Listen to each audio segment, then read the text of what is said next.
Chapter 2294, Medium Fortress. Chapter 2294, Medium Fortress. The regional announcement repeated 3 times, its contents stunning the players grinding in the Gravity Mountain range. The northern fortresses been captured. What's going on? Isn't the northern fortress the largest fortress in the northern region? Are you kidding me? Zero Wing actually took down the northern fortress? Is Zero Wing really so powerful? Practically every player in the Gravity Mountain range knew about the northern fortress. It was one of only 3 medium fortresses in the Gravity Mountain range and a hot topic among players. Thus far, the only power to secure a fortress the Gravity Mountain range was 13 thrones, but the guild had only claimed a small fortress. Taking into account the number of players on Dragonheart Island, a small fortress wasn't enough to satisfy demand. A medium fortress, on the other hand, was several times larger. Now that Zero Wing had captured the northern fortress, players grinding in the Gravity Mountain range wouldn't have to worry about a safe place to rest and recover. Everyone had assumed that the first power to capture a medium fortress would be one of Dragonheart Island's super guilds, yet Zero Wing had accomplished the feat. No one had expected this outcome. However, the masses' shock was nothing compared to how stunned the island's various powers were over the news. How is this possible? That's the northern fortress we're talking about. How could a guild like Zero Wing possibly capture it? Start an investigation. I want to know every detail of the event. Not even 13 thrones dared to assault the northern fortress. Zero Wing must have used some special method to capture it. If we can learn this method, the rest of the Gravity Mountain range's fortress will be ours. The various powers knew just how difficult these fortresses were to capture. Many of the island's superpowers had attempted such operations, only to fail. These powers also knew what kind of guild Zero Wing was. Even with the Dragon Phoenix Pavilion's help, capturing the northern fortress should have been impossible for Zero Wing. If it were that easy, the various super guilds would have already occupied every fortress in the map. Zero Wing must have used some tool or special method to succeed. Meanwhile, a report regarding Zero Wing's success in capturing the northern fortress quickly made it to Melancholy's desk in the 13 Thrones Dragonheart City residence. Interesting. I hadn't really thought that they'd succeed, Melancholy commented, surprised as he read the initial report. As 13 Thrones Guild leader, Melancholy knew better than anyone on Dragonheart Island how challenging the Gravity Mountain range's fortress were to capture. When he had first heard of the operation, he had assumed Zero Wing was going for broke, hoping it would work out somehow.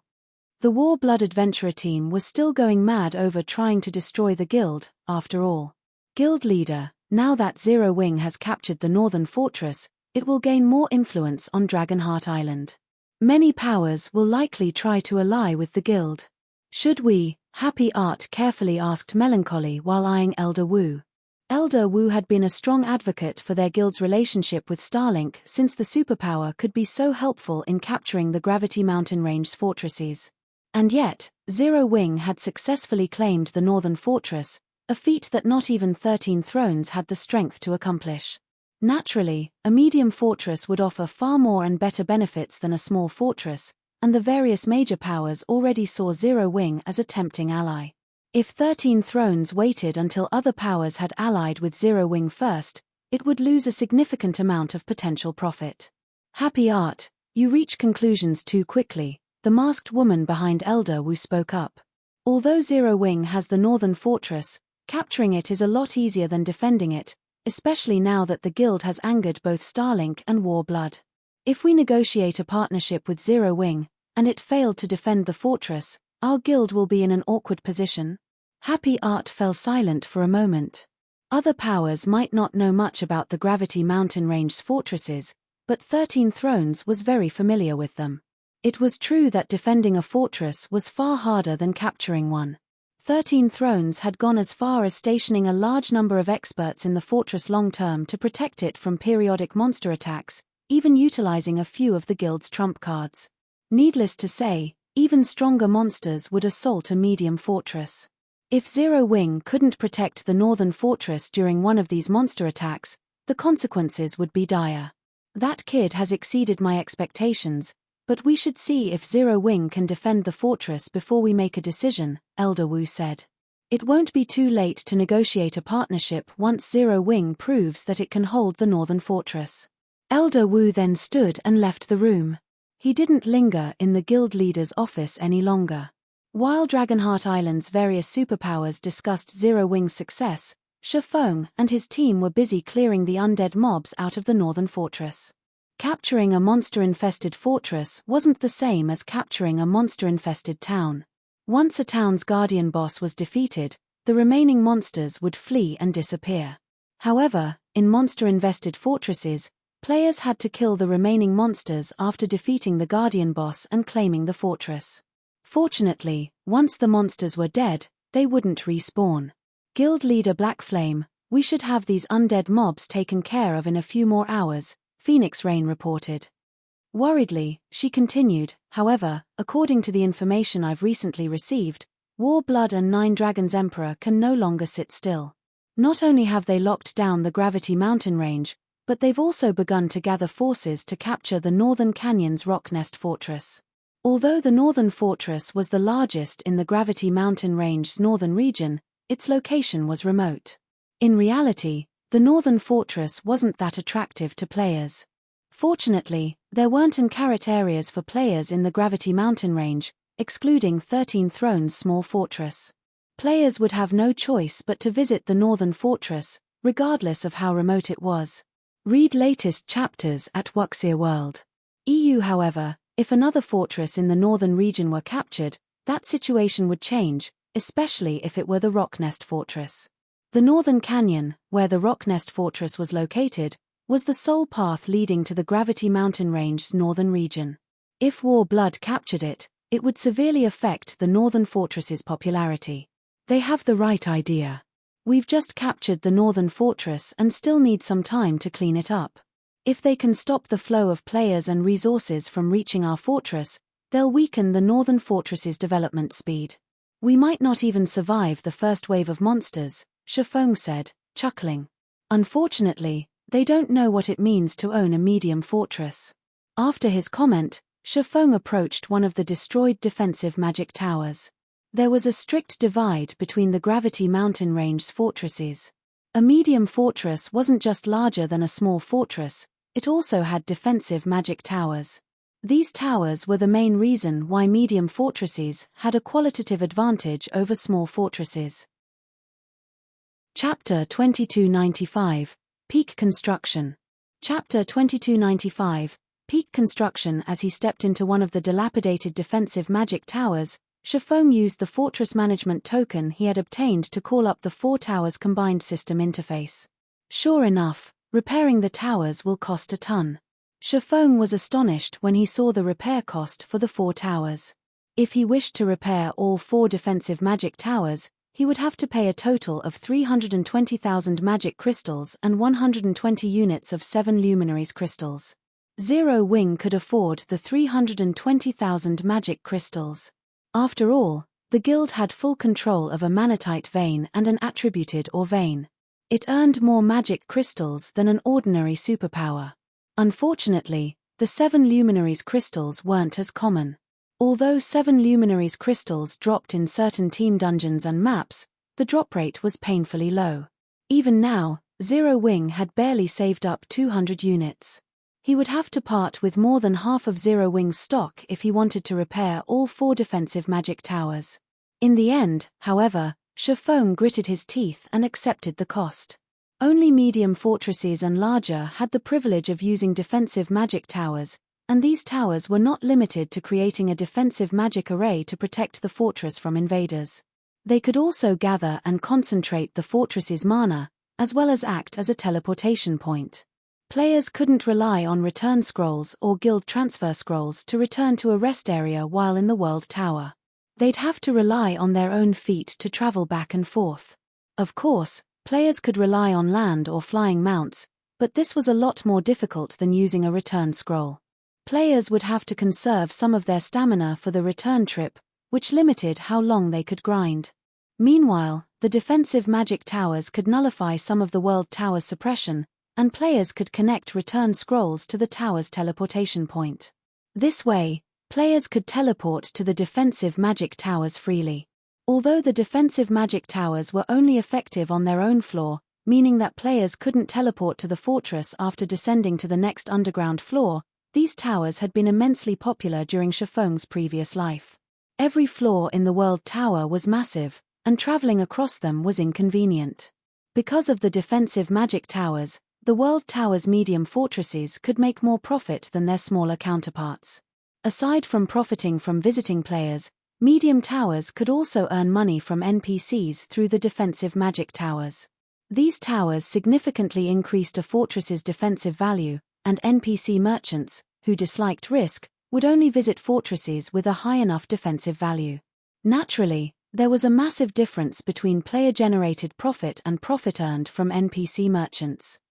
Although ancient coins were Dragonheart City's only currency, players generally spent ancient copper and ancient silver. They rarely spent ancient gold. This was why 13 Thrones had earned much ancient gold since capturing a small fortress. However, NPC merchants were a different story. If an NPC merchant rented one of a fortress's shops, they'd pay with ancient gold. The more NPCs that visited a fortress, the more ancient gold a fortress's ruling power would earn. Shifeng desperately needed ancient gold. His desire for it had become even greater after defeating the ancient fiend-ranked undead king. Normally, a fortress's bosses only dropped average loot. That was clear based on the loot the mythic-ranked undead general had dropped. Compared to the boss's loot, the fortress itself was the true prize. Aside from the fortress management token, the undead king had dropped an extremely rare item. The Freedom Hotel design. Shifeng had thought he was hallucinated when he had seen the design. The Freedom Hotel was a peak construction in God's domain. Meanwhile, and it was even more valuable than a fragmented legendary item. For a guild city to become a main city, it needed a peak construction. Thus, owning the design for one was akin to obtaining a main city. Furthermore, a peak construction's abilities were out of this world. If he could construct a Freedom Hotel, he could elevate Stone Forest City into an intermediate city. The difference between an intermediate city and a basic city in a level 100+ map was like the difference between heaven and earth when it came to helping players complete their Tier 3 promotion quests. Of course, building a peak construction was extremely difficult. Every required material was exceedingly rare in God's domain, and many of them couldn't be stored in a player's bag space. The precious boundary stone was one such example. One could only find a boundary stone by luck. The only place that sold them was the black market, and each stone cost 8,000 ancient gold. Meanwhile, constructing the Freedom Hotel required 3 boundary stones, and including the cost of the other materials, the Freedom Hotel's construction would cost at least 40,000 ancient gold. Moreover, organizing a large-scale mining operation for the Gravity Mountain Range's rare ore veins would be a massive ancient gold expense. The ore veins in the World Tower were crawling with monsters, especially at night. Every ore vein in the World Tower was practically a monster nest. Even expert teams would be annihilated if they weren't careful. A small-scale operation wouldn't be a problem, but to set up a large-scale operation, one would need to construct a mine and defensive structures, both of which cost ancient gold. If Shifeng wanted to develop Zero Wing in the World Tower quickly, he needed ancient gold. Time passed quickly. While Shifeng and the others slew the remaining monsters and repaired the fortress's various buildings, a system announcement reached every player in the map. Gravity Mountain Range Region System Announcement. Congratulations to the War Blood Adventurer team for capturing the Rock Nest Fortress and becoming its lord. Guild popularity in Dragonheart City increased by 5,000. The system announcement caused another uproar throughout the Gravity Mountain Range. What? Zero Wing has just captured the Northern Fortress, yet War Blood has already captured the Rock Nest Fortress? War Blood really is vicious. With 2 fortresses in a single region, Zero Wing won't be able to generate as much income from the Northern Fortress. To make matters worse, the Rock Nest Fortress occupied the path to the Northern region. That's nothing. War Blood has also allied itself with quite a few of Dragonheart Island's top 10 adventurer teams. They're going to work together to seal off the Northern region. They've declared that anybody who visits the Northern Fortress will be considered one of the adventurer team's enemies. How vicious. Even with a fortress, Zero Wing has no hope of surviving in Dragonheart City. Zero Wing can only blame itself for provoking so many of the island's powers. The players grinding in the Gravity Mountain range were astonished by how fast and decisively War Blood had captured the Rocknest Fortress. They hadn't expected the adventurer team to strike down Zero Wing as soon as it had some success on Dragonheart Island. Read latest chapters at Wuxia World. EU. What should we do, Big Sis Rain? Blue Phoenix paled when she read the latest report. Because of War Blood's declaration, players that had been preparing to visit our fortress are backing out due to fear. Maintaining a fortress wasn't easy. They'd have to station players here long-term to deal with the occasional monster raids. Meanwhile, players were a fortress's main source of income. If players weren't willing to visit the northern fortress, they'd be lucky not to hemorrhage money on the fortress's upkeep. How did they secure the Rocknest Fortress so quickly?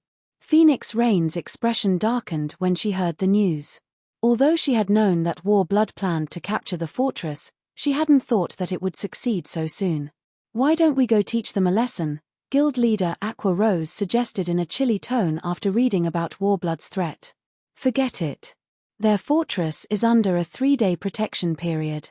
Attacking them would be meaningless right now, Shifeng said, shaking his head.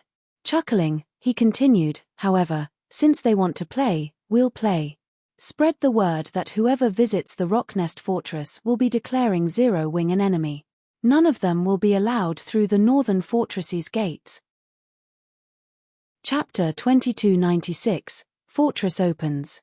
Chapter 2296, Fortress Opens. Gravity Mountain Range, Rocknest Fortress. The Rocknest Fortress stood atop the northern canyon. From afar, it looked like a nest, which was how it had earned its name. The fortress was easy to defend and difficult to attack. However, the fortress was filled with tens of thousands of level 85+ players that were busy slaying the fortress's prior residents, the Blackstone Ores. Several tens of thousands of Blackstone Ores had garrisoned the fortress, but less than 10,000 remained. Lying quietly in the fortress's heart was the 4-meter-tall Ore King, and all sorts of weapons, equipment, and materials were scattered around its corpse. I hadn't thought that capturing a fortress would be this profitable. It's no wonder why 13 Thrones is so eager to capture a second one, 9 Dragons Emperor said, sighing ruefully as he gazed at the items on the ground. Even in the Gravity Mountain range, Great Lord rank and higher monsters were relatively rare, yet the Rocknest Fortress had been home to tons of them. Since this was the first time these monsters had been slain, their drop rate was much higher than the monsters that wandered the map. Clearing out the Blackstone Ores had yielded over 10,000 weapons and equipment pieces. Moreover, every item as level 90 or above. There were even some level 100 weapons and equipment among the loot. Although most of the weapons and equipment were only secret silver rank, with a few fine gold rank items, it was more than enough to serve as interim equipment. At the very least, his subordinates could use these items to start raiding level 90 super large-scale team dungeons as soon as they were the appropriate level. It's only natural. Every fortress in the Gravity Mountain range is a treasure trove. We had planned to work with Starlink to capture a medium fortress, but I hadn't expected Zero Wing to claim the northern fortress successfully. We had no choice but to move forward with our plans, Blood Oath said. His voice cold, he continued, even with the northern fortress, I'll ensure that Zero Wing has no place on Dragonheart Island. That's right. That Zero Wing is too arrogant. They look down on you, Commander Blood, 9 Dragons Emperor said, nodding. I suspect the guild's members have already begun to panic. Without any visiting players, even the best fortress in the world is useless. War Blood, Crimson Shadow, and Knight's Sword, 3 of Dragonheart Island's top 10 adventurer teams, had agreed to work together against Zero Wing. Not a single adventurer team on the island would dare cross these 3. Furthermore, War Blood and Starlink were collaborating to seal off the northern region. Anyone that dared to explore the area would be making a one-way trip. Aside from Zero Wing's members and Phoenix Rain's subordinates, no one would visit the northern fortress. They had ensured that the northern fortress would be nothing more than a bottomless pit, steadily devouring Zero Wing's funds. The Gravity Mountain range's fortresses weren't like the fortresses in the outside world. Monster attacks were more frequent here. Maintaining a small fortress cost enough of a fortune to give superpowers a headache, not to mention a medium fortress's maintenance, and that was excluding the subsidies a power would need to pay the players that guarded the fortresses. While Nine Dragons Emperor and Blood Oath conversed, a woman with an ancient bow approached. "Commander, Zero Wing has made a move. They've mimicked out declaration, announcing that any player that entered the Rocknest Forest will have no place in the Northern Fortress," Inkfeather announced, smiling as she read the report she had just received. "They're trying to compete with our influence on Dragonheart Island? Black Flame is a fool. Does he really think Dragonheart Island is the same as Star Moon Kingdom?" Blood Oath laughed. "Commander Blood, I doubt that Black Flame knows that we've found a mana well in the Rocknest Fortress. Otherwise, he'd have never made this decision," Nine Dragons Emperor said, smirking. The mana well was the Rocknest Fortress's exclusive construction. Although repairing it would deplete their liquid funds, the mana well's effects were well worth the cost. With this mana well, players could fully recover their stamina and concentration within half an hour. The mana well's effects would tempt every player grinding in the Gravity Mountain range. The main reason that players visited fortresses was to rest and recover their stamina and concentration, and for the cost of one ancient gold coin, players could make a full recovery within 30 minutes. Countless players on Dragonheart Island would seek this benefit. As news of the mana well spread, even the players that visited the 13 Thrones small fortress would likely shift their attention to the Rocknest Fortress, not to mention the powers that were considering setting up a base in the Northern Fortress. "Since Black Flame is so eager to die, I don't mind sending him to his grave." Turning to Inkfeather, Blood Oath commanded, "Ink, quietly inform the various major powers on Dragonheart Island of the mana well. I'm sure they'll know what to do once they receive the news." "Understood." Inkfeather grew even more eager to see Chiffon despair. Unless they were stupid, the various powers would recognize the most beneficial fortress once word of the mana well spread.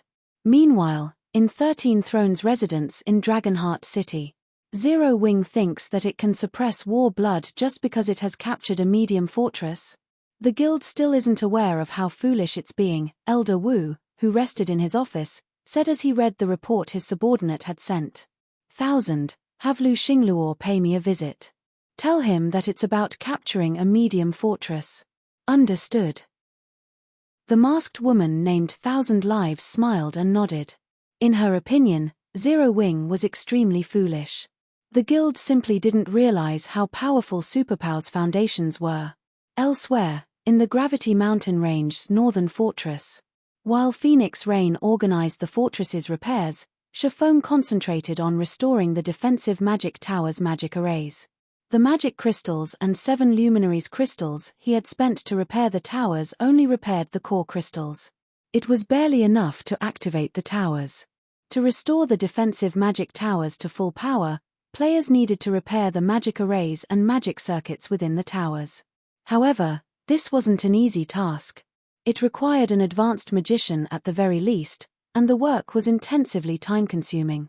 Fortunately, Chiffon was almost a master magician, so he could repair the arrays and circuits smoothly and swiftly. Once the 4 defensive magic towers' final magic circuit had been repaired, the tower's system interface reported that the towers were complete. System: the Northern Fortress's defensive magic towers have been fully repaired.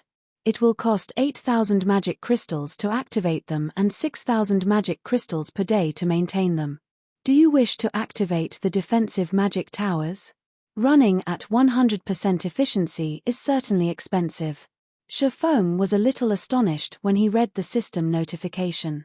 The tower's operation cost was much higher than an ordinary magic tower. Not even ordinary first-rate guilds could afford to keep the Northern Fortress's defensive magic towers running constantly. However, Chiffon did not hesitate, activating the towers immediately. After Chiffon had sacrificed the required magic crystals, a twofold magic array appeared above the Northern Fortress, enveloping it. The twofold magic array then created a double-layered magic barrier around the fortress, which was much stronger than the barrier Chiffon and Phoenix Rain's army had broken through. At the same time, all of the mana within a 10,000-yard radius of the Northern Fortress began to gather within the fortress's walls. The fortress's mana density skyrocketed, especially in the fortress's core. The mana there was so dense that it transformed into a white mist. The players within the mist felt an indescribably pleasant sensation course through them, and a second experience bar appeared below their main bar, show that they had accumulated the double EXP buff. Read latest chapters at Wuxia World. The Dragon Phoenix Pavilion members were dumbfounded.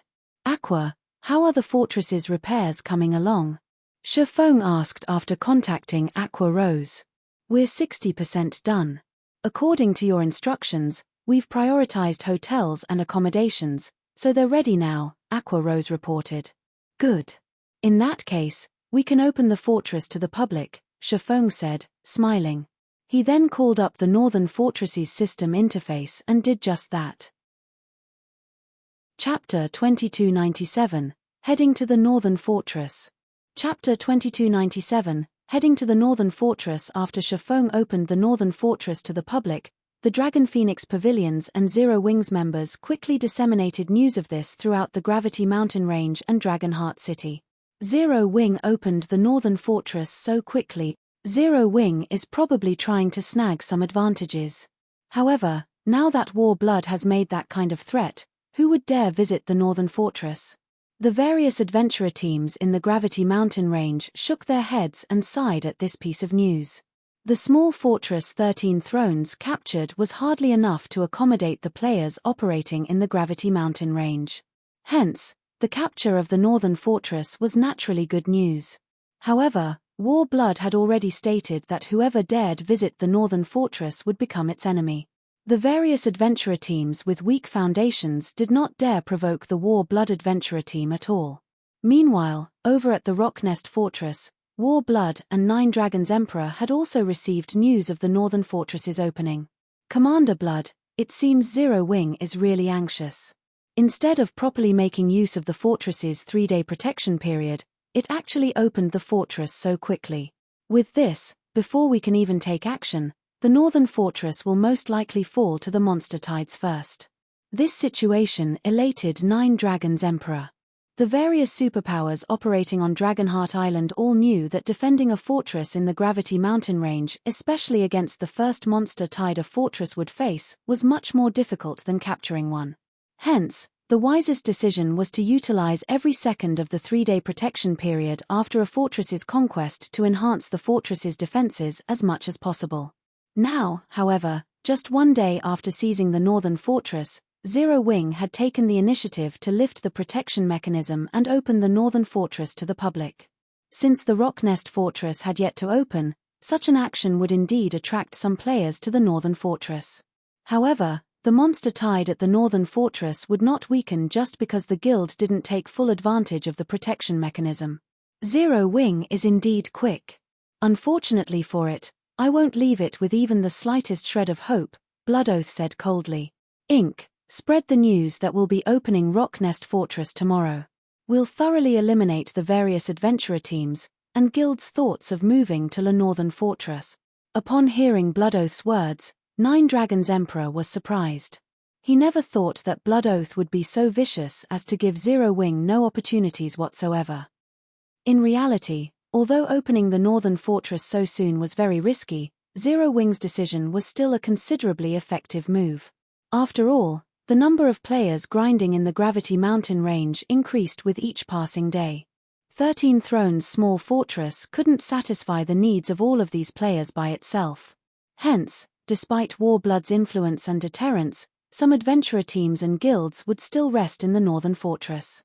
After all, traveling between the Gravity Mountain Range and Dragonheart City required a lot of time which they could spend earning more income. However, if the various adventurer teams and guilds only had to wait 1 more day for Rocknest Fortress's opening, then they would generally show War Blood some respect and avoid visiting the Northern Fortress, thereby rendering Zero Wing's actions meaningless. Meanwhile, shortly after War Blood issued its new announcement, Ku Rong, who was in the Dragon Phoenix Pavilion's residence in Dragonheart City, received news about it. Moon, what do you think of this situation? Ku Rong asked as he looked at the majestic woman seated at a corner of his office. Originally, I had a considerably high opinion of Zero Wing, Cloudy Moon said unhurriedly. Unfortunately, War Blood and Starlink's influence is far too great. Their foundations are also extraordinary. Even if Black Flame possesses frightening combat power, he alone can't change the overall situation. Moreover, I heard that 13 Thrones is already planning on working with Starlink again to capture a medium fortress. Once that happens, Zero Wing would lose all its advantages. In Cloudy Moon's opinion, Phoenix Rain's decision was simply too immature. Had Phoenix Rain accepted Starlink's offer for partnership before, then her promotion to Great Pavilion Master would have been practically guaranteed. Unfortunately, Phoenix Rain ended up giving away that opportunity to Nine Dragons Emperor. Alright, I understand. Go make the necessary preparations, Ku Rong sighed. Now that the situation was clear for all to see, if the Dragon Phoenix Pavilion wished to form a good relationship with Starlink, then Phoenix Rain, who was now considered Starlink's enemy, was unsuitable for the position of Great Pavilion Master. While the Dragon Phoenix Pavilion was secretly making its preparations, the various powers of Dragonheart City were in an uproar over Warblood's decisiveness. This situation allowed the general population in Dragonheart City to realize once more how frightening superpowers were. Even though Zero Wing was a large guild that successfully captured the Northern Fortress, it was still no more than an ant before a superpower. Meanwhile, on a gravel hill in the Gravity Mountain Range, 100 level 85 plus experts geared in level 85 secret silver equipment were frantically besieging a level 89 Grand Lord. The Grand Lord ranked 6-armed demonic bear possessed extremely high defense and destructive power. It could easily send several MTS flying with a single attack. However, facing the level 90 Tigerkin Berserker at the helm of the team, the demonic bear was actually getting pushed back one step after another, no match for the Berserker in terms of strength. After battling 20 more minutes, the 6-armed demonic bear finally fell at the feet of this 100-man team. Our boss is too amazing. He actually managed to contend against the 6-armed demonic bear. With this kind of strength, he can definitely rank within the top 50 Berserkers on Dragonheart Island, a level 87 shield warrior said in admiration. I know, right? Previously, Heaven's Blade's commander even invited our boss to become a vice commander at Heaven's Blade, a level 87 ranger said, the female half-elf's eyes glowing as she looked at the level 90 Berserker. Heaven's Blade was one of Dragonheart Island's top 10 adventurer teams. Heaven's Blade's commander, Zwei, was even the idol of countless female players. An invitation from Zwei to become one of Heaven's Blade's vice commanders was considered a great honor on Dragonheart Island. Stop spouting nonsense about me, Swimming Dragon said, rolling his eyes at his teammates. We don't have much stamina left. Once everyone's recovered, we'll make our way to the Northern Fortress to rest. Boss, Warblood has already set the Northern Fortress off limits. Heaven's Blade also warned us that we'll definitely get targeted by Warblood if we patronize the Northern Fortress. If that happens, it'll be very difficult for us to squeeze into the top 8 adventurer teams subordinate to Heaven's Blade. Upon hearing Swimming Dragon's words, the other players on the team hurriedly tried to dissuade him. The Dragon Riders adventurer team was improving so rapidly that they now had a chance at becoming one of the top 8 adventurer teams subordinate to Heaven's Blade. This was something that they never imagined was possible. After all, Heaven's Blade was the 5th-rank adventurer team on Dragonheart Island. Plenty of adventurer teams subordinated themselves to Heaven's Blade, but only 8 adventurer teams would receive priority treatment. So long as Dragon Riders became one of these top 8 adventurer teams, its position on Dragonheart Island would skyrocket. At that time, even first-rate guilds would not dare to provoke it. Enough. I know what I'm doing. Tidy up immediately. We're heading to the Northern Fortress right now. Swimming Dragon berated, completely ignoring everyone's opinion. He had his current success only because of Shifeng. While training inside the Tower of Four Gods, he had not only entered the Flowing Water Realm but also mastered an advanced combat technique and improved his completion rate for Tier 2 skills by a significant margin. After his challenge ended, he even received an epic ranked replica of the legendary weapon Hurricane's Injury. This replica was top tier even among epic weapons. Moreover, the Great Sword also had high compatibility with him. As a result, his combat power underwent a qualitative improvement after he equipped the weapon. Now that Zero Wing was in trouble, how could he just stand by and do nothing? Since Warblood wished to seal the pathway leading toward the northern region and prevent players from entering or exiting the area, then Swimming Dragon could just stick to grinding in the northern region. In any case, with the northern fortress around, he would not have to worry about having nowhere to rest. Warblood wouldn't be able to do anything against him. The other members of Dragon Riders had no choice but to listen to their commander's words and head off toward the northern fortress. Read latest chapters at Wuxia World. EU. After traveling by mount for several hours and carefully avoiding Warblood's members, Swimming Dragon and the others finally arrived at the northern fortress. However, the moment everyone walked through the fortress's gates, they were stunned. What's going on? Why is the mana density here so high? No, it's not just the mana here. I can feel my body becoming significantly lighter as well. It's as if the suppression outside is gone. Chapter 2298, Heavenly Fortress. Chapter 2298, Heavenly Fortress. After momentarily falling into a daze, Dragon Riders members promptly revealed ecstatic expressions on their faces. It's true. That pressure really has disappeared. Boss, if we can rest here long term, we can keep grinding in the Gravity Mountain range without returning to Dragonheart City. If that's the case, we won't need more than half a month to surpass those top 8 adventurer teams subordinate to Heaven's Blade. Previously, they had not expected much of the Northern Fortress. After all, they had visited 13 Thrones Fortress before, so they knew what purpose the Gravity Mountain range's fortresses served. These fortresses were merely temporary rest areas. Aside from allowing players to recover stamina and concentration, they only provided materials replenishment and weapons and equipment repair. However, the Northern Fortress completely overthrew their understanding of the Gravity Mountain range's fortresses. Setting aside accumulating the double EXP buff inside the Northern Fortress, just the fact that the fortress could remove the ever-present pressure they felt while grinding in the Gravity Mountain range was already plenty amazing. Since the Northern Fortress had this kind of ability, they would not need to head back to Dragonheart City to relieve themselves of this pressure. Although the pressure the Gravity Mountain range exerted on them had only a minuscule effect, long-term exposure would still build up mental fatigue, which would rise especially quickly when they were fighting against powerful monsters. Hence, even with the opportunity to rest in 13 Thrones Fortress, they would still return to Dragonheart City once every 4 or 5 days to relax and refresh their minds. At this point, it was already their 3rd day in the Gravity Mountain range, so the mental fatigue they had accumulated was quite significant. However, the moment they entered the Northern Fortress, said mental fatigue had disappeared completely. Normally, this pleasant sensation was something they would feel only after returning to Dragonheart City. If they could rid themselves of the Gravity Mountain range's pressure just by entering the Northern Fortress, then they could forego returning to Dragonheart City and remain in the Gravity Mountain range.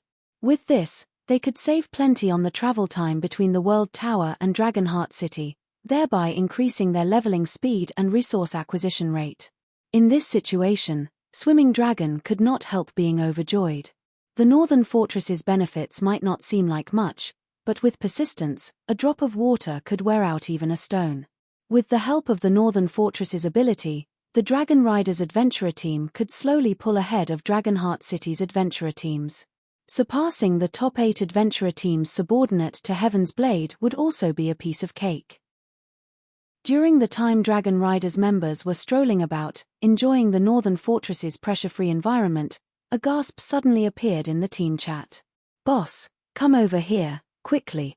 I discovered something good," a level 87 Tigerkin Shield warrior yelled excitedly. "What is it? What's so important that you need to make such a huge fuss?" Swimming Dragon asked, exasperated. Dragon Riders was a well-known adventurer team on Dragonheart Island. Having one of its members act like a country bumpkin in front of the Dragon Phoenix pavilions and Zero Wings members after entering the Northern Fortress was a huge embarrassment to the adventurer team. "Boss, it's the teleportation scroll for this fortress.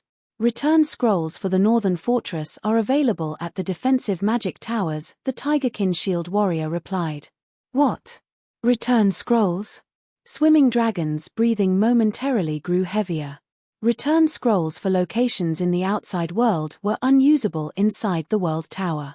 Meanwhile, the Gravity Mountain range was an extremely dangerous place, and players could enter a death zone unawares at any time.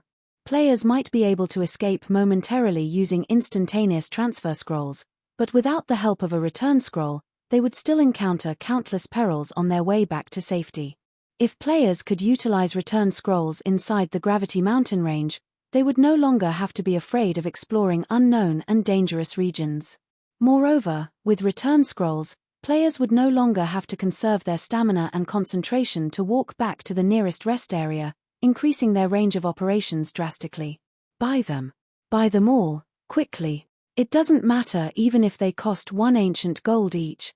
Swimming Dragon ordered, his eyes glowing with excitement. Ancient gold might be difficult to earn, but compared to their lives, let alone 1 ancient gold, even 10 ancient gold would not be comparable. After all, even a single death at their levels would deprive them of plenty of opportunities. Boss, relax. These return scrolls are sold by NPCs. You can have as many as you want. Moreover, each return scroll costs only 10 ancient silver. However, these return scrolls are bound to the buyer and cannot be transferred to other players, the Tigerkin Shield Warrior said, grinning. What? Only 10 ancient silver? For a moment, Swimming Dragon thought he had misheard. Ordinary players might not be able to bear the price of 10 ancient silver, but this was easily affordable for experts like themselves. After all, just entering the Gravity Mountain range cost 5 ancient silver, while entering a fortress was 1 ancient silver and staying in a hotel, 2 to 3 ancient silver. Following which, Swimming Dragon had everyone in his team immediately go and purchase some return scrolls at the defensive magic towers. In fact, aside from some money for accommodation and repair fees, he told his teammates to spend all their ancient silver to purchase the Northern Fortress's return scrolls, afraid that the return scrolls would become unavailable or increase in price in the future. However, what Swimming Dragon did not know was that the system handled the price for the Northern Fortress's return scrolls, which could be considered one of the special abilities of the defensive magic towers. This ability was something similar to the additional skills found on weapons and equipment. Shifeng had no say in the settings and could only collect a portion of the profits. Meanwhile, even after having his teammates spend all their spare ancient silver on return scrolls, Swimming Dragon was still not satisfied. After all, he knew that so long as they exploited this opportunity to the fullest, the Dragon Riders Adventurer team could see a qualitative leap in development. Notify everyone in the Adventurer team and have them come to the Northern Fortress. From now onwards, the Northern Fortress will be Dragon Riders' main headquarters, Swimming Dragon said. After saying so, he immediately visited 4 of the Northern Fortress's basic hotels and rented all 4 long-term for 60 ancient gold per day. He intended to have these 4 hotels serve as Dragon Riders' temporary headquarters and lodging for the Adventurer team's members. That way, members would not have to worry about accommodations and end up sleeping on the streets. Shortly after Swimming Dragon gave his command, Dragon Riders members promptly sprang into action. All 2,000 plus members of the Adventurer team suddenly headed to the World Tower. The large-scale movement piqued the curiosity of many of the Adventurer teams that had close relations with Dragon Riders. Some players that were friends with Dragon Riders members also asked their friends about this situation. What are you guys trying to do? Is Dragon Riders conducting some kind of large-scale operation? It's not a large-scale operation. Our Adventurer team is just moving our main headquarters to the Northern Fortress. Are you guys insane? Didn't you hear the threat War Blood made? War Blood might be powerful, but we can simply stick to the northern region. At worst, we'll just avoid grinding in the Gravity Mountain Range's other areas. Here, let me tell you a secret. Zero Wings Northern Fortress is freaking amazing. Not only can you accumulate the double EXP buff there, but my team leader says that you can even rid yourself of the Gravity Mountain Range's ever-present pressure by entering the Northern Fortress. What's even more amazing is that there are return scrolls on sale at the Northern Fortress. With those, even ordinary experts like us can grind freely and efficiently in the Gravity Mountain Range. Read latest chapters at Wuxia World. You're kidding me, right? I've been to 13 Thrones Fortress before. It's fine if you don't believe me, but once my level surpasses yours, don't say that I never told you about this. After saying so, the members of Dragon Riders hurried toward the northern fortress. They all wished to start competing for the Gravity Mountain Range's leveling resources as soon as possible. While the Dragon Riders adventurer team was rushing to the northern fortress, information about the northern fortress started spreading among some of Dragonheart City's adventurer teams. Shortly after, news of it also reached Dragonheart City's major powers. Chapter 2299, Popular Fortress. Chapter 2299, Popular Fortress. Dragonheart City was originally already bubbling over the conflict between Zero Wing and War Blood. Hence, the city's various powers were keeping an eye out for news about the northern fortress. The World Tower could be said to be Dragonheart City's greatest resource. The various powers had all obtained a large number of leveling and material resources from it. Meanwhile, the Gravity Mountain Range's fortresses played a crucial role in further enhancing their resource acquisition rate. With rumors regarding the northern fortress's devastating abilities proliferating, Dragonheart City's various powers immediately launched an investigation to ascertain the truth. Return scrolls? Investigate. I want this information verified as soon as possible. Previously, the various powers had nothing much to say much about War Blood's threat, as War Blood had also captured a fortress in the northern region and was going to open it just one day after the northern fortress opened. A one-day difference wouldn't affect their development by much. Moreover, the northern fortress's location was remote, so it wasn't particularly attractive to the various powers. At best, it could only serve as a rest area. However, things were different now.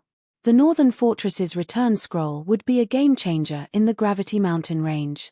The difference between having a return scroll and not having one while grinding in the Gravity Mountain Range was massive. Moreover, the effects would snowball as time passed. The reason the various powers had set up a base of operations in Dragonheart City was to gain better development resources. If their own profits were not affected, the various powers would show War Blood some respect and avoid provoking it as much as possible. However, it was a whole other story if conceding to War Blood's demands affected their development by a significant margin. Dragonheart City's various powers sent scouts to check out the northern fortress, which crowded the hall of the World Tower's first underground floor. The moment the various powers' scouts entered the northern fortress, they were shocked by the fortress's environment. The high mana density and lack of mental pressure here made the northern fortress no different from Dragonheart City. It was entirely possible for players to use the northern fortress as a temporary base. With the northern fortress, they would no longer have to shuttle between the World Tower and Dragonheart City. Most importantly, the northern fortress possessed return scrolls. The price of 10 ancient silver nearly had the visiting players wondering whether they were hallucinating. After the various powers' scouts reported back about the situation inside the northern fortress, a huge commotion erupted in Dragonheart City. The Gravity Mountain Range's resources were incomparably abundant. Until now, the various powers had yet to explore even 2/3 of the entire map. This was especially true for the ruins of the ancient civilization. These ruins contained a plethora of precious treasures. Only, due to the Gravity Mountain Range environment, exploring these ruins was still incredibly difficult, even with the help of a small fortress. Meanwhile, although the northern fortress was in a remote area, it perfectly solved the hindrance to staying in the Gravity Mountain Range long-term. This meant that guild members could start exploring the various ancient ruins with much greater efficiency than before and secure even more resources for themselves. Their exploration progress might even surpass that of 13 Thrones, which possessed a small fortress. Notify everyone immediately. We're shifting our guild's base of operations on Dragonheart Island to the northern fortress. But what about War Blood? Screw them. This is an opportunity for our guild. We'll kill anybody that stands in our way. Less than an hour after the various powers based in Dragonheart City verified the rumors regarding the northern fortress, many started sending a large number of experts there lest other powers get ahead of them. After all, the northern fortress was only a medium fortress. Unlike a city, a medium fortress could accommodate only a very limited number of players. The number of hotels in a fortress was especially limited. Not resting in a hotel would severely impact players' recovery speed. Moreover, according to the powers' investigations, The Northern Fortress's hotels could even hasten the double EXP buff's accumulation rate. The difference between having a hotel to rest in and not having one would drastically affect their leveling speed. Meanwhile, over at the Gravity Mountain Range's Northern Fortress, the sudden influx of players made the fortress bustle. Big Sis Rain, according to our latest statistics, over 150,000 players have visited the Northern Fortress thus far, and estimates state that we should hit the 400,000 mark by the end of today, Blue Phoenix reported excitedly as she approached Phoenix Rain. Back when 13 Thrones had successfully captured a fortress, despite the huge commotion in Dragonheart City, the fortress had managed to attract only around 200,000 visitors on its first day. Meanwhile, the fortress had a player population of only 700,000, which was also the maximum capacity of a small fortress. In comparison, the Northern Fortress was expected to attract over 400,000 visitors on the opening day alone. It would most likely take only 2 or 3 days to exceed the 700,000 threshold. Reaching the maximum capacity of 1,500,000 players was only a matter of time. It should be known that even with just a 700,000 player population, 13 Thrones' small fortress generated tons of wealth and resources every day. Although Blue Phoenix did not know how much the small fortress was earning exactly, according to the investigations of the Dragon Phoenix Pavilion spies, the fortress's daily income was at least 5,000 ancient gold and 600,000 ancient silver. Once the Northern Fortress's player population reached maximum capacity, one could easily imagine how much income it would generate. Moreover, the Northern Fortress had many more sources of revenue than 13 Thrones' small fortress. Even though Phoenix Rain held only 20% of the Northern Fortress's shares, the income she would receive could rival half of a small fortress's total income, at the very least. Half. Even Starlink did not receive half of the income from 13 Thrones' small fortress. At that time, who would dare question Phoenix Rain's position in the Dragon Phoenix Pavilion? I'm afraid that even War Blood and Starlink did not expect such an outcome. When Phoenix Rain looked at the statistics report in her hand, she could not help but sigh ruefully. Previously, even after successfully capturing the Northern Fortress, she had still felt that Shifeng had gone overboard with his actions in the Dragon Phoenix Pavilion's residence. Now, however, it would seem that the one to regret their actions would not be Zero Wing, but Warblood instead. The Northern Fortress's future was already clear for all to see. Once a sufficient number of players gathered and the Northern Fortress was in full operation, it would be impossible for Warblood to exhaust and destroy Zero Wing in the Sea of Death.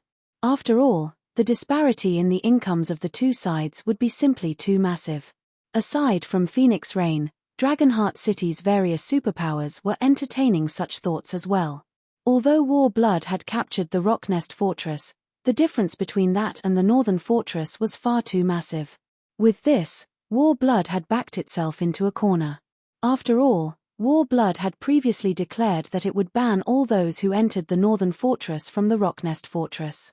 Now, the players that were originally planning on resting at the Rocknest Fortress would not dare approach the fortress at all, a situation that would definitely reduce the Rocknest Fortress's income. Read latest chapters at Wuxia World. While the various powers were paying attention to the Northern Fortress, Shifeng was hustling in the Northern Fortress. Not only did he have to reorganize the Northern Fortress's construction plans, due to the explosive increase in player population, but he also had to deal with the partnership offers and shop purchase requests from the various powers. Guild leader, the Fang family's people have visited our main headquarters and stated that they wish to meet you, Gentle Snow, who was currently organizing the information on the Northern Fortress's shops, said, a grim expression on her face. Previously, due to her personal matters, Shifeng had stepped forward to provoke the Fang family, the #1 family in Fenglin City, which possessed extraordinary influence in the city. The fact that the Fang family was paying Zero Wing a visit now definitely wasn't good news for the guild. The Fang family? Shifeng nodded. Let's go meet them, then. Chapter 2300, Clash with the Fang family. Chapter 2300, Clash with the Fang family. Zero Wing's main headquarters, top-floor reception room. 4 people waited in the reception room, and the atmosphere was unusually depressing. Xiao Yu, who acted as the receptionist, wore a particularly ugly expression. Xiao Yu's reaction to the middle-aged man was the cause of the atmosphere in the room. The older gentleman wore grey, martial artist robes and loomed like a mountain. His aura was also quite oppressive. However, his physical presence wasn't the only reason for Xiao Yu's reaction. His identity was the true reason. The middle-aged man was the current head of the Fang family and the chairman of the Qilin Corporation, Fang Zhenyuan. The Qilin Corporation might not be on the same level as the Five States Corporation, but it was one of the first-rate corporations in the country. It was also why the Fang family stood at the top among Fenglin City's powerful families. If Fang Zhenyuan wished it, he could destroy the Big Dipper group with a word. Why wouldn't Xiao Yu be afraid with such an important individual before him? Fang Zhenyuan was a true mogul in the business world, nothing like the youngsters that had inherited their family's businesses. A young man and woman accompanied Fang Zhenyuan in the room. The young man was none other than Fang Mingyu, the Fang family's strongest expert of the younger generation. On the other hand, Xiao Yu didn't recognize the young woman with long, wavy hair and wearing a bright red dress. However, he knew she must be of high status, considering that she visited Zero Wing's headquarters alongside Fang Zhenyuan. As Xiao Yu wondered why a VIP like Fang Zhenyuan would visit Zero Wing's headquarters, the reception room's doors opened, and Shifeng, Bai Qingxue, and Lei Bao entered. Fang Mingyu's indifferent expression vanished the moment he saw Shifeng. Even Xiao Yu could see the fear in the large man's eyes. However, Fang Mingyu's gaze also contained a trace of killing intent. Xiao Yu found the man's reaction reasonable after giving the matter some thought. Fang Mingyu was the Fang family's prided genius, yet Shifeng had subdued him with a single move in the Redstone restaurant. To make matters worse, Fenglin City's upper society frequently visited the Redstone restaurant, and they wouldn't miss the news of Fang Mingyu's miserable defeat. I had my doubts about Mingyu's claim, but looking at you now, it seems he had been correct. You are both courageous and strong. I'm afraid none among the younger generation is a match for you, Fang Zhenyuan said, a trace of shock flashing in his eyes as he examined Shifeng.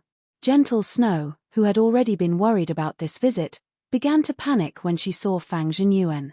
She had never expected him to visit Zero Wing personally. Mr. Fang's praise is too generous. May I know what business the Fang family has with me today? Shifeng asked, getting straight to the point. The Fang family's visit didn't particularly surprise Shifeng. Since they had made a personal appearance, they must have important business to discuss, but Shifeng had no desire to play their word games. He still had a lot he needed to do. Since you've asked, I'll just put it bluntly. You'd caused quite a commotion in the Redstone restaurant. After all is said and done, the Fang family is one of the most reputable families in Fenglin City.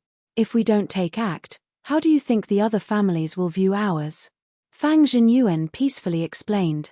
However, I've heard that Zero Wing's development in God's domain is quite impressive, and the virtual combat platform you've recently set up has been performing considerably well. The Fang family has interests in these aspects, so we plan to invest in Zero Wing. In return, the Fang family only wants 51% of Zero Wing's shares. Not only will Zero Wing receive a massive capital deposit from the Qilin Corporation to boost its development, but you'll also have access to the various dojos and training centers in Fenglin City for recruiting and nurturing talented players. What are your thoughts? After Fang Zhenyuan's statement, the room fell silent. Xiao Yu stared at the man in astonishment. He had never thought that this colossal existence would be interested in Zero Wing enough to offer full investment.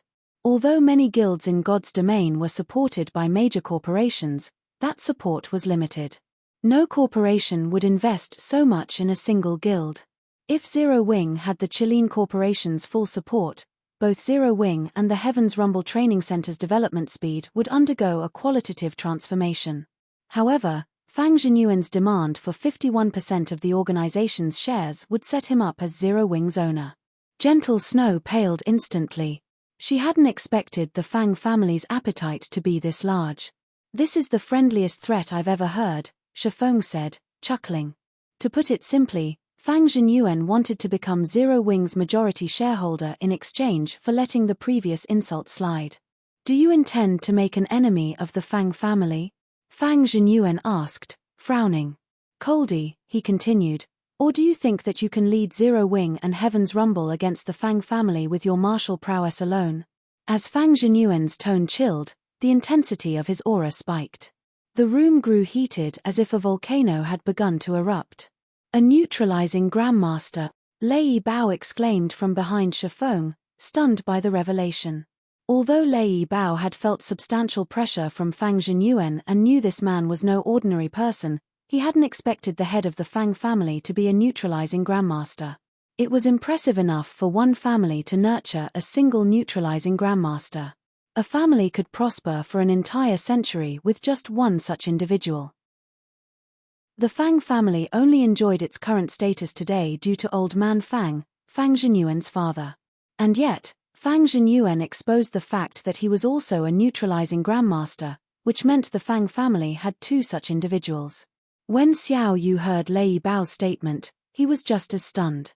With two neutralizing Grandmasters, it had enough influence to force the various families, dojos, and training centers in Fenglin City to obey its every command, regardless of the rest of the Fang family's martial prowess. Fang Mingyu, who reclined on a sofa, sneered at Shifeng. Everyone had assumed the Fang family's rise was due to his grandfather. They also believed that once his grandfather reached his 101st birthday, the family would crumble. Read latest chapters at Wuxia World. EU. However, the public didn't realize that the Fang family's foundations had grown since his grandfather had led the family. If they hadn't, his grandfather would never have passed control of the family to his father, Fang Zhenyuan. Fang Mingyu acknowledged that he was no match for Shifeng, but the tricks Shifeng had played against him wouldn't work with his father. When he faced his father, Fang Mingyu didn't even have the heart to resist. He had no hope of contending with his father's inhuman fitness in a direct confrontation. How can I know if I don't try? Shifeng nonchalantly replied. Good. Let me see if you're as strong as you claim. Fang Zhenyuan's fist then shot toward Shifeng with exceptional speed and grace. Chapter 2301, Rivaling a Grandmaster. Chapter 2301, Rivaling a Grandmaster so fast. Lei Bao's expression turned sour as he watched Fang Zhenyuan move. He hadn't expected the man to attack without hesitation.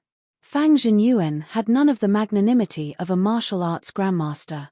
Fang Zhenyuan's punch was so fast that the human body had practically no time to react. Come. However, Shifeng had reacted as Fang Zhenyuan's fist had begun to move.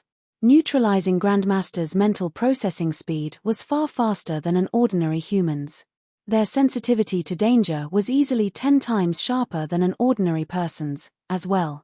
They could sense an incoming attack before the enemy even moved, which was why neutralizing Grandmasters were so frightening. Since this was his first time fighting a neutralizing Grandmaster in the real world, Shifeng decided to greet the hit with a punch of his own, rather than dodge. Like Fang Zhenyuan's punch, Shifeng lacked any flowery movements. It was standard, textbook punch. Suicidal bastard. Fang Mingyu could not help but grin as he watched. Fang Mingyu had recognized that Shifeng was weaker than he was during their clash in the Redstone restaurant, not to mention his father. His father might be old, but thanks to modem technology like the life potion, he maintained his peak condition even at his age. In fact, Fang Zhenyuan's body wouldn't even begin to deteriorate for another 2 decades. The fact that Shifeng chose to face the hit head-on was suicidal. Boom. As the two fists collided, the air between them compressed and shattered, the shockwave cracking the marble ground beneath them. The room shook slightly, and even Bai Qingxue stumbled backward. After the clash, Shifeng and Fang Zhenyuan took a step back, the ground under their feet slightly sunken. How is this possible? Fang Mingyu stared at Shifeng with wide, shocked eyes when he saw the younger man completely unharmed from the exchange. 10 days ago, Shifeng had been weaker than he was, yet now, Shifeng had taken his father's punch without suffering any damage. He stopped it. The outcome greatly shocked Lei Bao, as well. He knew that Shifeng was a neutralizing grandmaster, but Fang Zhenyuan had walked this path for decades now. Regardless of when he had become a neutralizing grandmaster, his fitness was inhuman. Shifeng should have no hope of matching the older man in this regard. Moreover, Fang Zhenyuan's punch had been out of this world. Lei Bao was sure that if he had tried to take that hit head-on, he would have either died or been severely injured. In truth, even Shifeng was relatively surprised. He hadn't considered that he'd improve so massively after his training in the Tower of Four Gods. Not only had his fitness rapidly improved, but he had also substantially increased his control. He had successfully implemented some of the sword's transmigration's principles in his punch, diverting a portion of Fang Jinyuan's strength downward. This was why he had been able to face that hit without injury. If this fight had taken place after Shifeng had just broken through to the Grandmaster realm, he would have definitely taken damage from Fang Jinyuan's punch. Is this the strength of neutralizing Grandmasters? Bai Qingxue thought as she gazed down at the shattered floor and felt the stifling auras radiating off of Shifeng and Fang Jinyuan. This seemed more like a fight between mechanical beasts, rather than a fight between humans. It was no wonder why Fenglin City's various families were so afraid of the Fang family. Meanwhile, Shifeng and Fang Jinyuan didn't continue to fight after exchanging hits. Instead, they took a moment to observe each other in silence. Excellent. To reach such a standard at such an age, it's no wonder why you're so confident, Fang Jinyuan said as he calmly watched Shifeng. Smiling, he continued, however, how long do you think you can protect Zero Wing by yourself? You know that more than one organization is targeting Zero Wing. Partnering with the Fang family is your best option. Zero Wing can only contend with these organizations with the Fang family's resources and strength. If you refuse, only death will await you. You don't need to concern yourself with such matters, Mr. Fang, Shifeng said. Zero Wing will take care of its own. Zero Wing had already grown powerful enough that not even first-rate guilds were a match for it, yet as luck would have it, Zero Wing didn't have a powerful background. It was only natural that other organizations would have set their sights on the guild. It was why Shifeng was trying to accelerate the Heaven's Rumble Training Center's development. However, he hadn't thought that a power like the Fang family would try to annex Zero Wing so soon. Is that so? Fang Jinyuan laughed. I hope you can keep this kind of confidence when the time comes. Fang Jinyuan then turned and left the reception room, showing no intention of trying to persuade Shifeng further. Fang Mingyu and the girl in the red dress stood from their seats, following after the older man. After leaving Zero Wing's main headquarters and climbing into his luxury car, Fang Jinyuan turned to the young woman, who had remained silent, with a serious expression. Shahan, I'll contact Fenglin City's dojos and training centers later. I'll leave Heaven's Rumble's virtual combat platform to you, Fang Jinyuan said coldly. With your position in mythology, you should have no problem suppressing a guild like Zero Wing, correct? If a guild wished to develop in God's domain, it needed sufficient manpower. Heaven's Rumble had attracted quite a few talented fighters with the virtual platform it had set up, and as long as they dealt with the platform, Zero Wing's development in the game would stagnate. Once they had suppressed Zero Wing from every angle, it would only be a matter of time before Shifeng submitted to the Fang family. Of course. Mythology is one of the top 5 super guilds of God's domain. However, mythology is based on the Western continent, and there's no connection between the East and West continents yet. It's not possible to connect to Easter players' data via the virtual combat platform yet. I'll need some time before I can lead a team to the Eastern continent, the red-dressed girl named Fang Shahan said, smiling. Once we cross over, we'll trample over Zero Wing's experts. Guilds on the 2 continents have different areas of focus, and the difference between combat standards is massive. All right. I'll leave the situation to you. Mingyu will help you where he can, Fang Jinyuan said, nodding. After Fang Jinyuan's group had left, an uproar rose in Zero Wing's headquarters. Zero Wing's members knew about the conflict between the guild and the Fang family. Shifeng had caused quite the scene in the Redstone restaurant, after all, and as a result, the situation with the Fang family weighed on everyone's minds. Since the Fang family had left without achieving anything, Zero Wing's players breathed a sigh of relief. Hallmaster, now that the Fang family has revealed that it has 2 neutralizing Grandmasters, Fenglin City's dojos and training centers will side with the family. Some of the dojos and training centers we've signed partnership agreements with will likely pull out of the deals. I'm afraid that it won't be possible to recruit a large number of talented combatants quickly, Xiao Yu said. Moreover, the Fang family will most likely work with other dojos and training centers to compete with our pricing. If they don't want to work with us, so be it. Our priority is to set up more virtual combat platforms, so I want you to try to set up some small-scale training centers around the city, Shifeng replied. He, too, understood the influence the Fang family would command with two neutralizing grandmasters. Furthermore, the Fang family had the Qilin Corporation's support. Zero Wing was utterly outmatched when it came to strength and financial resources. However, the virtual combat platform would become the mainstream platform for combat in the future. As long as the Heaven's Rumble Training Center developed its virtual combat platforms, it had some chance of competing with the Fang family. Developing the platforms won't be a problem, but with our current finances, setting up the training centers will be, Xiao Yu said helplessly. Read latest chapters at Wuxia World. EU. Although Zero Wing had recently earned quite a few credits through Stone Forest Town, setting up a large enough virtual combat platform would cost a lot of money. The setup for a platform in the training center was already a huge burden on Zero Wing's finances. Trying to set up more was simply unrealistic. Relax. Zero Wing is quite rich right now, Shifeng said, smiling. I'll start searching for suitable locations then, Xiao Yu said, his eyes glowing with excitement upon hearing Shifeng's response. If they had sufficient capital, Heaven's Rumble wouldn't have to worry about its development even without Fenglin City's various dojos and training centers. After discussing the training center's future with Xiao Yu, Shifeng returned to God's Domain. Other guilds might struggle to earn money in God's Domain at this stage of the game, but that wasn't an issue for Zero Wing, especially after capturing the Northern Fortress.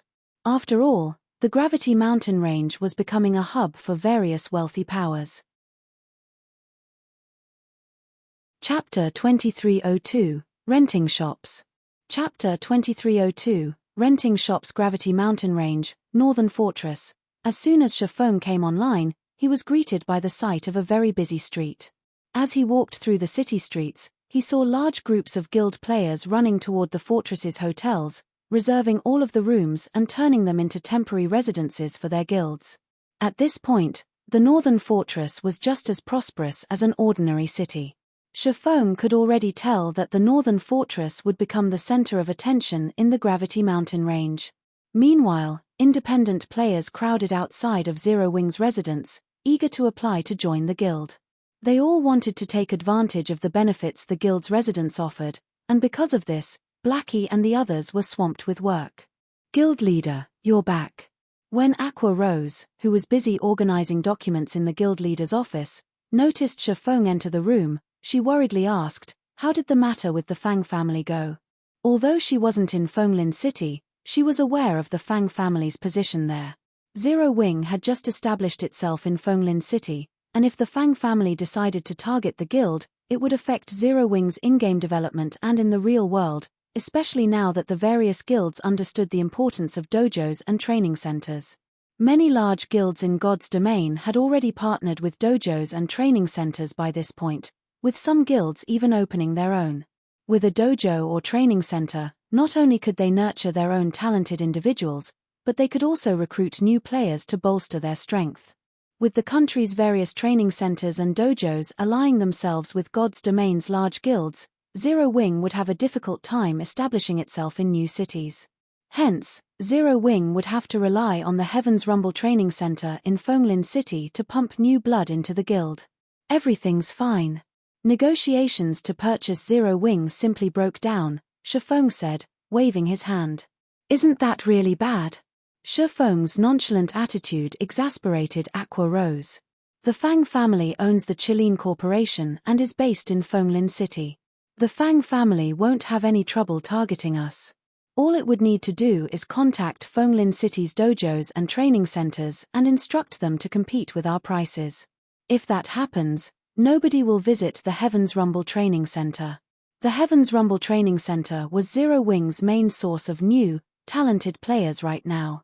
If nobody visited the training center, Zero Wing wouldn't have anyone new to recruit. Moreover, The Fang family could easily afford to poach Heaven's Rumble's new members by offering them a high payout. Not only would the Fang family cut off Zero Wing's supply of new blood, but the Heaven's Rumble would become a burden on Zero Wing's finances, as well. Keeping the training center open every day cost a huge sum of money. Relax. Zero Wing isn't the same guild it used to be. The Fang family overestimates itself if it thinks it can annex us, Shifeng said, chuckling. How is the construction for the fortress's shops coming along? They're done, but if we only rent the shops, we won't be able to earn much. As a medium fortress, the Northern Fortress can only accommodate so many players at once, Aqua Rose reported.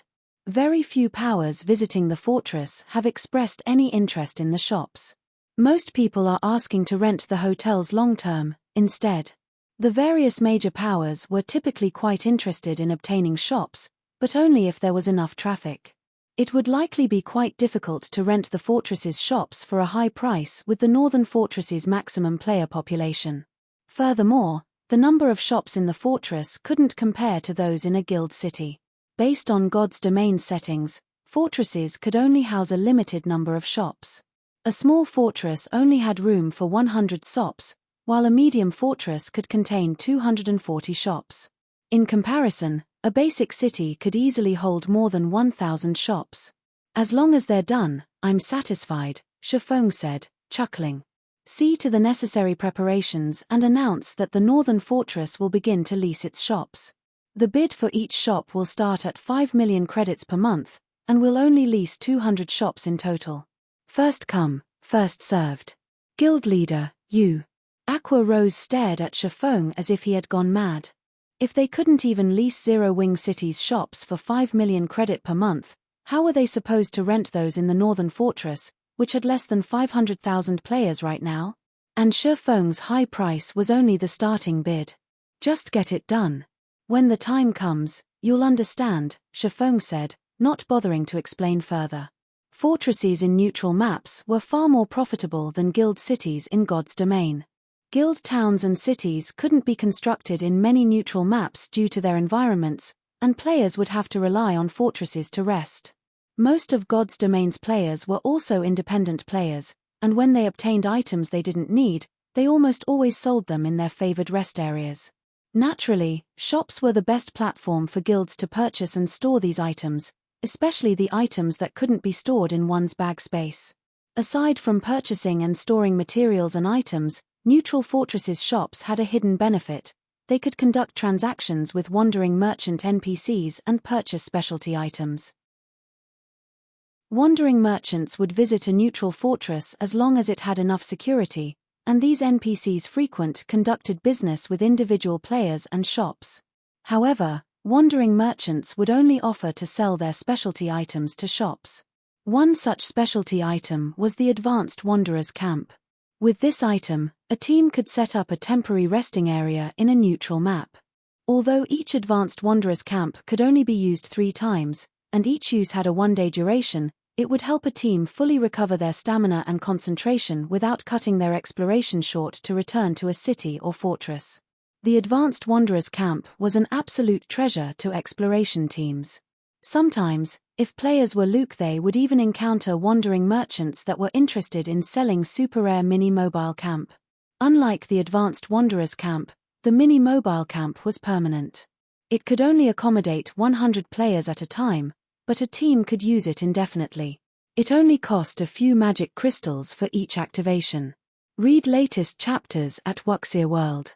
The smallest fortress wandering merchant NPCs would visit was a medium fortress, which was why the various powers had fought so desperately to capture neutral medium fortresses and larger during Shifeng's previous life. Every neutral medium fortress was a goldmine and definitely worth waging a war to acquire. To increase their chances of developing in neutral maps, the various powers wouldn't spare any cost when renting a fortress's shops. As long as one owned a medium fortress or larger in a neutral map, they wouldn't have to worry about needing a source of income, especially if that fortress was the Northern Fortress. Currently, it was the only fortress in the Gravity Mountain range that had return scrolls, and there were plenty of unexplored ruins in the Gravity Mountain range. Zero Wing wouldn't need to worry about no one renting the fortress's shops. After verifying Shifeng's instructions, Aqua Rose informed the public that the Northern Fortress's shops were available for rent. Chapter 2303, Beginning of Turmoil. Chapter 2303, Beginning of Turmoil. When news of the Northern Fortress's shops' availability went public, the various major powers that had already shifted their bases to the fortress heard about it immediately. No power would turn down the opportunity to own a fortress's shop, especially one in the Northern Fortress. At this point, the Northern Fortress was almost guaranteed to become the heart of the Gravity Mountain range. The various superpowers might capture the map's other fortresses, even one of the two remaining medium fortresses, but they weren't likely to secure a fortress as popular as the Northern Fortress. The Northern Fortress had already begun to build its advantages, while none of the others had been captured yet. However, before Dragonheart Island's various powers could focus on the Northern Fortress's shops, a system announcement reached every player in the game. System announcement: a player has triggered an epic main storyline quest and activated the new expansion pack, Invasion of Other Planes. Planar passages connecting to other worlds will begin to open in 3 hours. Every player on the God's Domain continent was stunned, not to mention the players on Dragonheart Island. After a dazed moment, they were all ecstatic. Everyone knew that other worlds were resource treasure troves, but it wasn't easy to enter another world. It was wonderful news that passages to multiple other worlds were about to open. Guild Leader: this is wonderful. With these planar passages, we won't have to worry about securing level 100 weapons and equipment anymore, Aqua Rose exclaimed. Zero Wing had a better understanding of other worlds' available resources than other powers. Take the Ice Crystal World, for example. The Ice Crystal World possessed various unique materials and superior forging techniques. The guild had earned a fortune by exploiting these advantages. Unfortunately, when the teleportation gate to the Ice Crystal World had opened in Lakeheart City, Zero Wing's income from the other world had significantly decreased. This system announcement regarding the planar passages was undoubtedly good news for Zero Wing. How did this happen so soon? In contrast to Aqua Rose's reaction, Shifeng's expression turned gloomy when he heard the system announcement. The planar passage's activation would bring an abundance of rare resources to God's Domain's main continent, but it would also bring trouble. The flood of new players to the continent would be one of the biggest problems. Many players resided in other worlds, and once these planar passages began to open, those players could travel between the main continent and the other worlds as well. Because of this, these other worlds' players would surge to the main continent in droves, as would many new powers. Competition on the main continent was already intense. It was easy to imagine what kind of outcome God's Domain would see if a large number of new competitors suddenly joined the fray. Even now, Shifeng could clearly remember what had happened when the planar passages had opened during his previous life. A massive change had rocked God's Domain's various powers, with countless powers perishing during the invasion. Not even superpowers had been spared. Although other worlds were small, only half the size of a kingdom, their players' standards differed due to the otherworld's environments.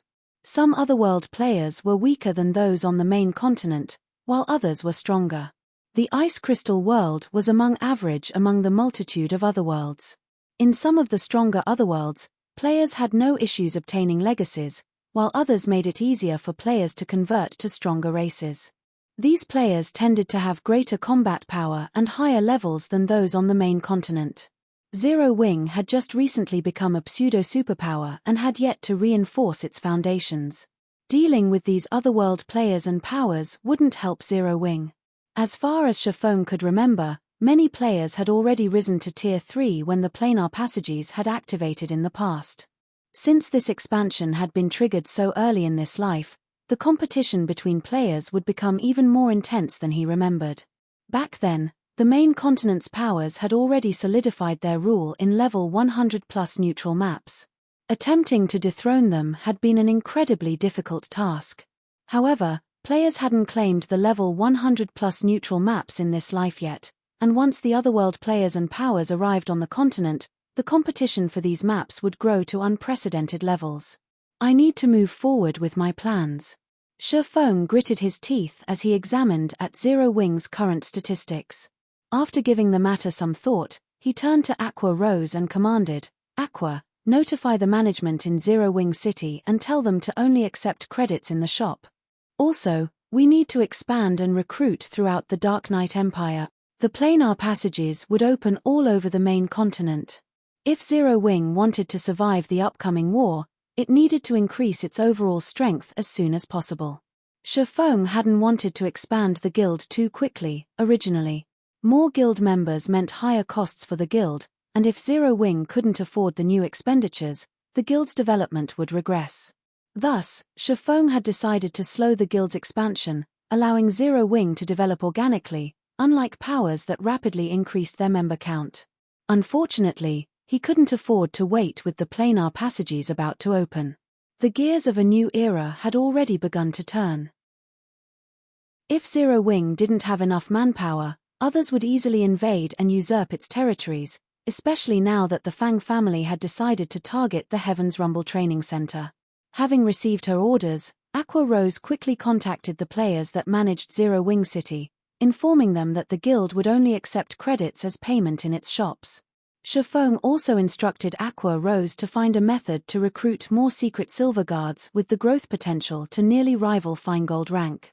He currently possessed quite a bit of soul essence on him, which he could use to increase personal guards' growth potential. Although he could also use the soul essence on the guild's fine gold guards, it wasn't so easy to collect. Even after slaying all of the monsters in the northern fortress, he had only acquired 90 drops. With so little, he'd only be able to upgrade a few fine gold guards. Rather, he could upgrade a large number of secret silver guards with high growth potential to fine gold rank. Although there was only one rank between secret silver and fine gold guards, the difference between them was akin to the difference between peak experts and apex experts. If he could acquire a large group of level 100 plus fine gold guards at this stage of the game, he'd have a mobile killing machine. Read latest chapters at Wuxia World. Shifeng also intended to use the 2 remaining teleportation tokens to send Fire Dance, Gentle Snow, Violet Cloud, and Aqua Rose to train in the Tower of Four Gods. Zero Wing had more than 100 refinement realm experts and barely any peak experts. It was the guild's fatal flaw. As players started to reach level 100, and the system removed their restrictions, the difference between experts' combat standards would grow, as well. It would become a lot more challenging to make up for that difference by relying on basic attributes. It was absolutely crucial that Zero Wing nurture more peak experts as quickly as possible. Once Shifeng had handled these affairs, the sound of another system notification reached his ears. System announcement: planar passages have opened. Players can now visit their local planar passage to travel between worlds.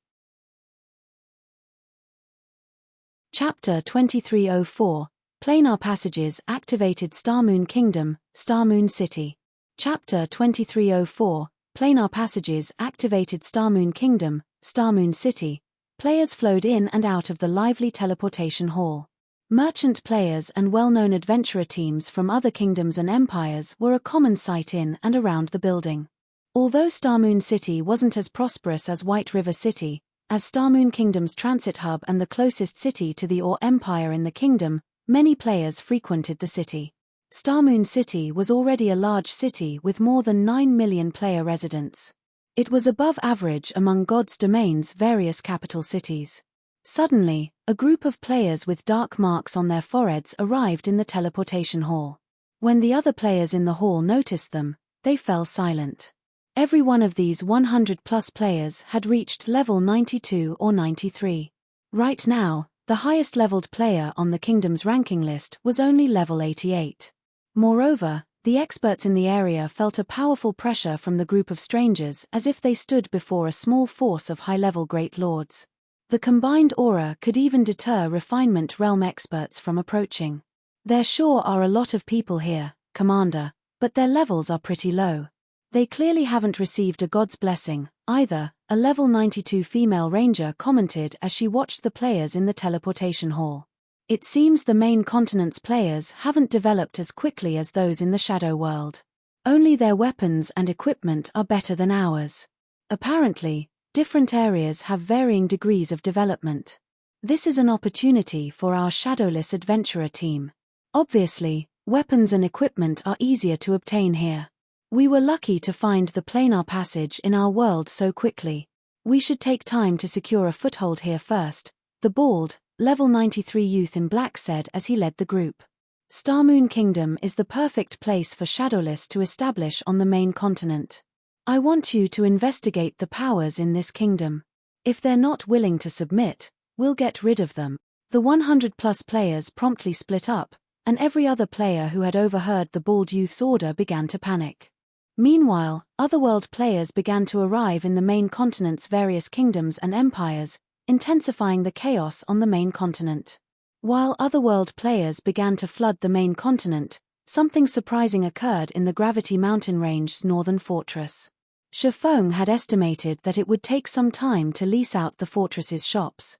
It would be a while before players discovered the benefits of a medium fortress's shops, after all. However, in less than a day, Dragonheart Island's various powers had claimed over 100 shops for themselves. Although these powers didn't plan to rent the shops long-term, only agreeing to the first month, it instantly earned Shifeng over 600 million credits. Including the income from Zero Wing City, he had a total of 800 million credits on hand. Once the credits were in his account, Shifeng instructed Xiao Yu to move forward with their agreed plans. They might not be able to establish many large-scale training centers in Fenglin City, but 7 or 8 small training centers wouldn't be a problem. Furthermore, the branch training centers' main purpose was to promote the virtual combat platform and encourage the city's players to train in the Heaven's Rumble Training Center habitually. Hence, they wouldn't need to purchase a lot of equipment for the branch locations. Once the branches opened to the public, and with Zero Wing's fame, they wouldn't need to worry about a lack of God's Domain players visiting Heaven's Rumble. This would also allow Zero Wing to recruit fresh blood in God's Domain. Shifeng had also earned a lot of ancient gold from the Northern Fortress. Normally, a small fortress, at its peak, would only earn 4 or 5,000 ancient gold per day, and small fortresses that had recently opened to the public would be lucky to earn 1,000 per day. Fortunately, the Northern Fortress was unimaginably popular. The various powers players already filled every hotel in the fortress. To reserve every room in a hotel, players would have to pay with ancient gold, not ancient copper or silver. Naturally, Zero Wing's share of the profits would consist of ancient gold, as well. After a single day of business, Zero Wing had earned 7,000 ancient gold from the Northern Fortress, and that was after splitting the profits with Phoenix Rain. As more time passed and more players visited the fortress, Zero Wing would be able to upgrade its facilities. As basic hotels became advanced hotels, Zero Wing and the Phoenix Pavilion would earn even more ancient gold. Warblood's people would have a heart attack if they saw our profits, guild leader, Blackie said, laughing as he watched the Northern Fortress's profits increase. It won't be long before our guild secures a foothold in Dragonheart City. With more guild members here, I'd like to see Warblood interfere with our development. Blackie, don't underestimate Warblood. The adventurer team has captured its own fortress, and it still has Starlink's support. It would be unwise to underestimate its development, and Warblood's naval prowess is particularly impressive. Even 13 Thrones watches its step around the adventurer team, Yang Tianxing solemnly warned his companion. Read latest chapters at Wuxia World. EU resources were important for competing guilds, but the deciding factor would come down to the size of one's fist. Warblood might not be a match for Zero Wing in the Gravity Mountain Range, but in the Sea of Death, Zero Wing would be at its mercy. Unfortunately, there were more resources available in the Sea of Death than in the Gravity Mountain Range. Tianxing is right. Now that we have resources, we need to convert them into combat power. Shifeng nodded. He then retrieved the Storm speedboat design from his bag and handed it to Yang Tianxing, who would supervise the speedboat's production. They would use the profits they had earned from the Northern Fortress to acquire the necessary materials. Fortunately, Shifeng had been stocking up on these materials for a while. When Yang Tianxing saw the Storm speedboat design, his eyes nearly fell out of their sockets. Although he was not a naval player, he had learned how valuable bronze speedboats were during the several weeks he had spent grinding in the Sea of Death. If Zero Wing had a full fleet of bronze speedboats, they could explore the Sea of Death unhindered. Once he had set Yang Tianxing with everything he needed for the Storm speedboat's production, Shifeng left the northern fortress. Once he emerged from the World Tower, he used a return scroll to teleport to White River City. He was finally prepared to challenge his Tier 3 promotion quest. Chapter 2305, Tier 3 Promotion Quest Starmoon Kingdom, White River City's Library. Chapter 2305, Tier 3 Promotion Quest Starmoon Kingdom, White River City's Library. Following a level 180, Tier 3 Templar Knight, Shifeng arrived before the Starmoon Hall on the library's top floor.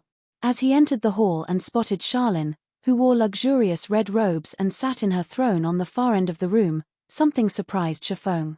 Now, he could sense a trace of divine might from Charlene, and it was nothing like the divine might items radiated. Although it wasn't as strong as the divine might from items gods had used, it was incredibly pure. The closer he got to the woman, the stronger the pressure felt. Even with his powerful basic attributes, Shifeng couldn't step within 10 yards of Charlene. He suspected she was already more powerful than demigods. "You're here.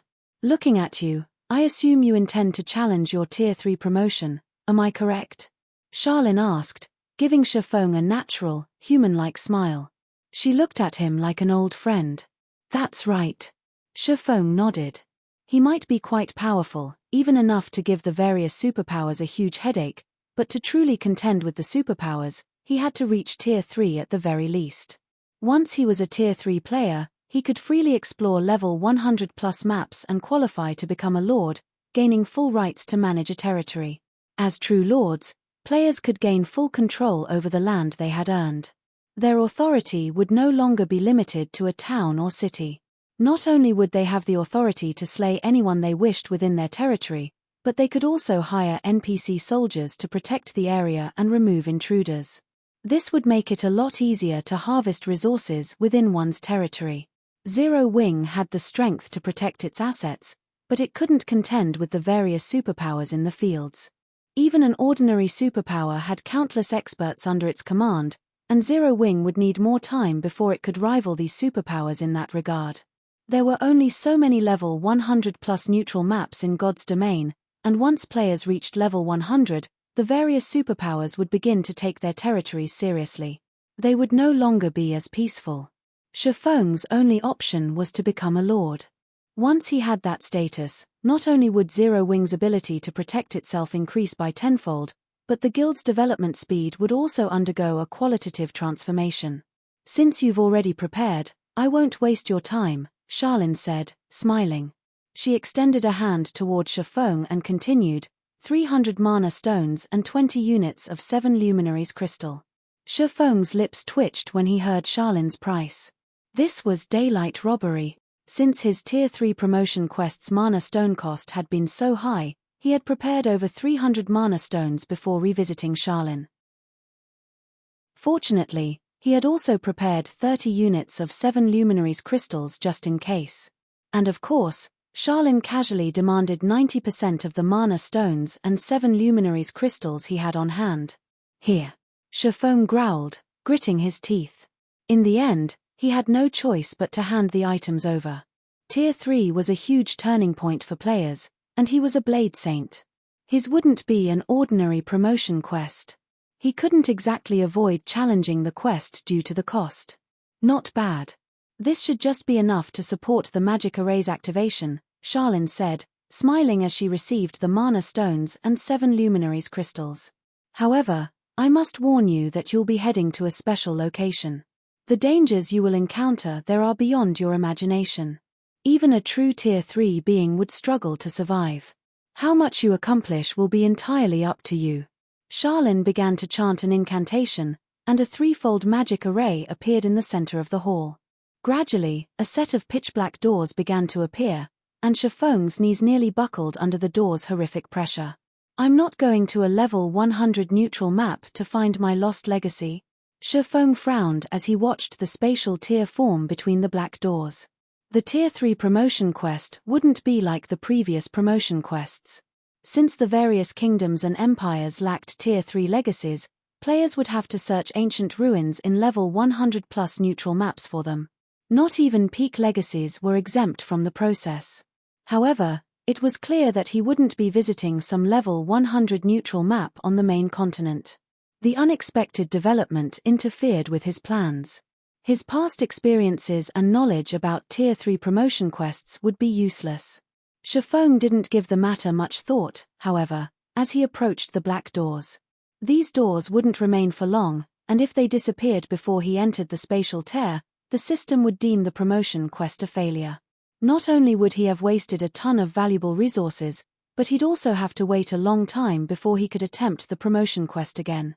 The moment Shifeng stepped into the spatial tear, he transformed into a streak of light, vanishing from the large hall.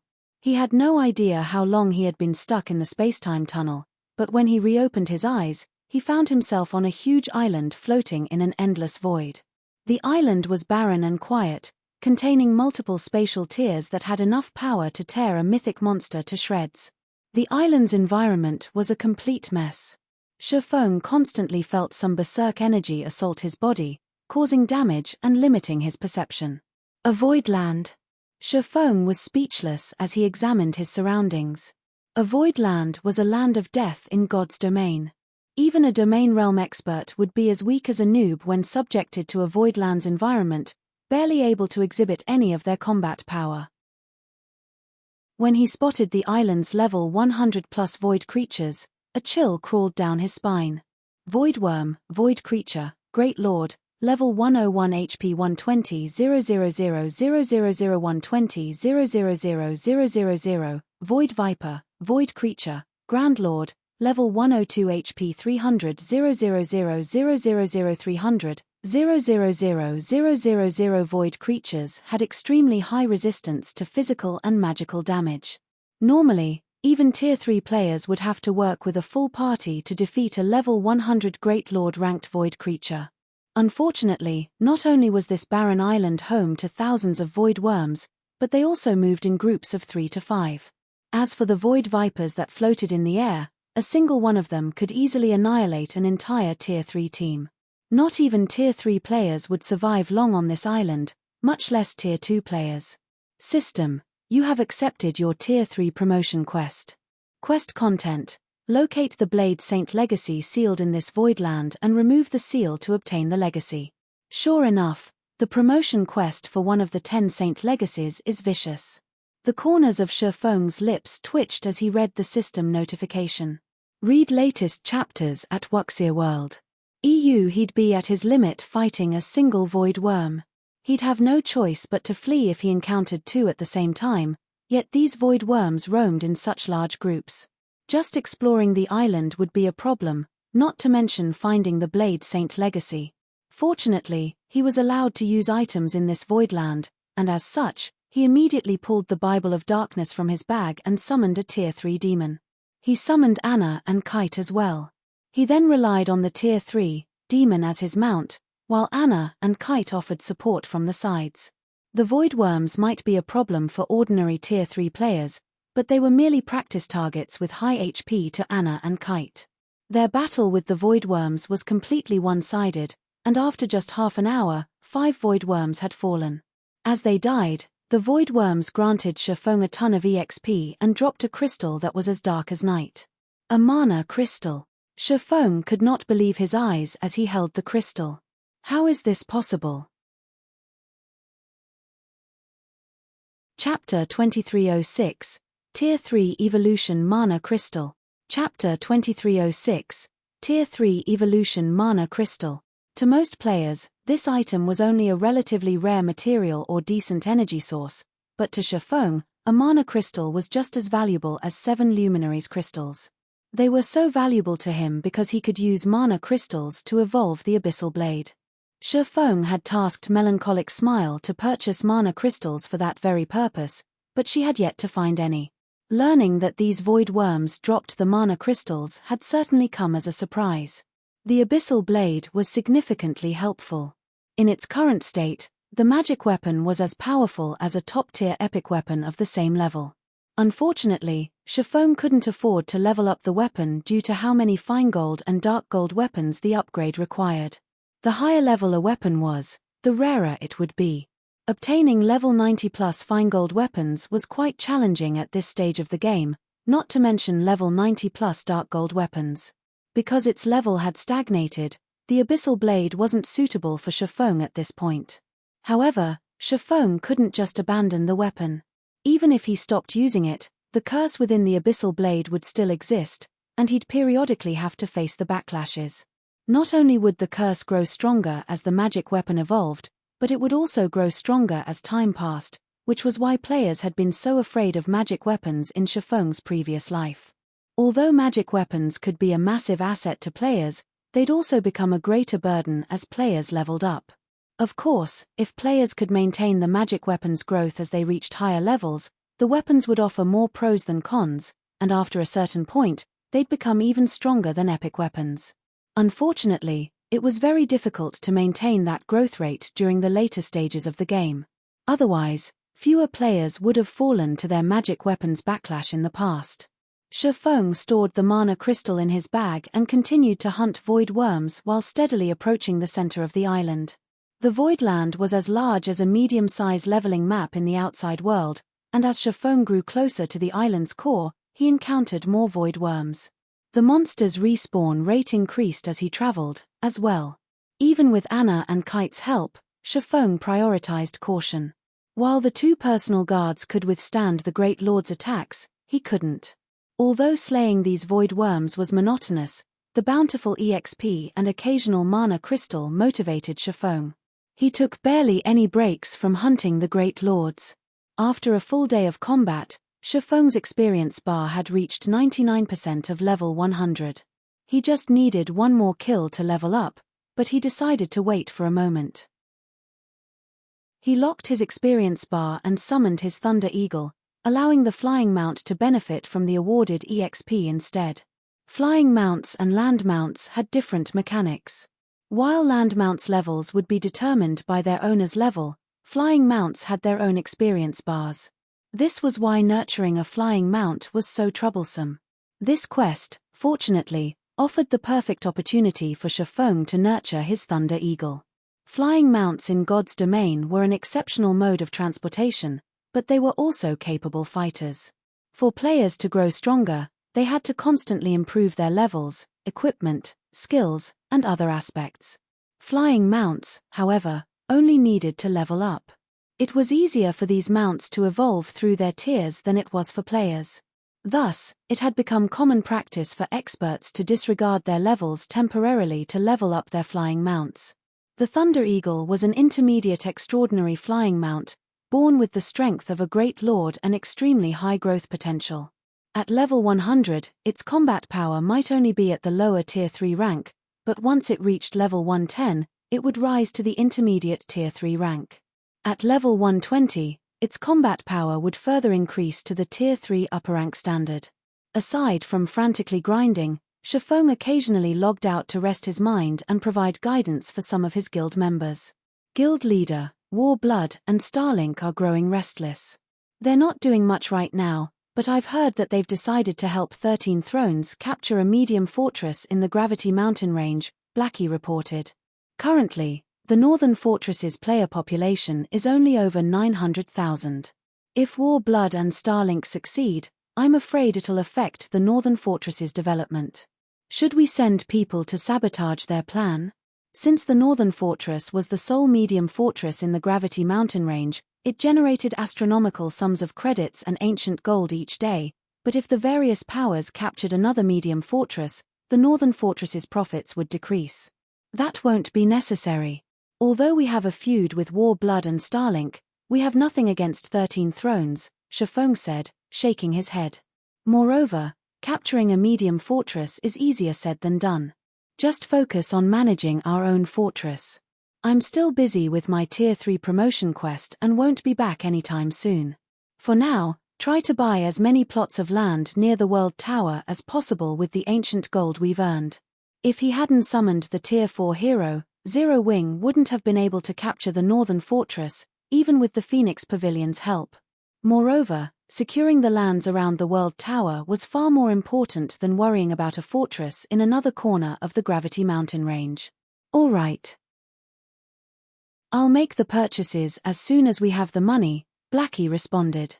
Although he was a little disappointed that he couldn't cause some trouble for Starlink and War Blood, his anticipation began to build with the thought of the lands near the World Tower. Shi Feng had explained these plots' function, and if Zero Wing could claim every one of the lands available, Dragonheart City's various powers would live in fear of their guild. After training the guild's members, Shi Feng quickly returned to God's domain and continued to venture deeper into the barren island. With the Thunder Eagle as a part of his party, the party's overall DPS had considerably increased, and as a result, Shi Feng was able to advance much faster than before. After 3 days of grinding, Shi Feng had moved into the island's inner region. The 3-day grind also allowed the Thunder Eagle to climb to level 103. Shi Feng knew that flying mounts didn't need as much EXP as players to level up, but he couldn't help his surprise at the Thunder Eagle's leveling speed. Shi Feng had also obtained 73 mana crystals from the slain void worms. His harvest here was more than enough to cover the mana stone cost of entering the void land. When he reached the inner region, he found a translucent barrier enveloping the area. The inner region looked like a completely different world compared to the outer region. The island's outer area had been a barren wasteland, while a lush forest occupied the inner region. Within this lush forest, Shi Feng spotted graves of varying sizes. The smallest were simply dirt mounds, while the larger graves looked like majestic palaces. He also spotted a large number of undead wandering through this graveyard. Forgotten Spirit, Undead Creature, Lord, Level 101 HP 40 000 000 40 000 000. These forgotten spirits weren't much of a threat. Shi Feng could easily take them out in a one-on-one fight. Unfortunately, these undead moved in groups of several dozen. Not even Shi Feng was confident of surviving a battle against so many Lord-ranked monsters. Each grave was also guarded by heroic spirits of varying strengths. Heroic spirits were the remnants of departed NPC heroes. They might not be as powerful as they had been in life, but the Tier 3 heroic spirits could easily slaughter Tier 3 players, not to mention a lowly Tier 2 player like Shi Feng. Even Tier 3 players have little hope of surviving in this place.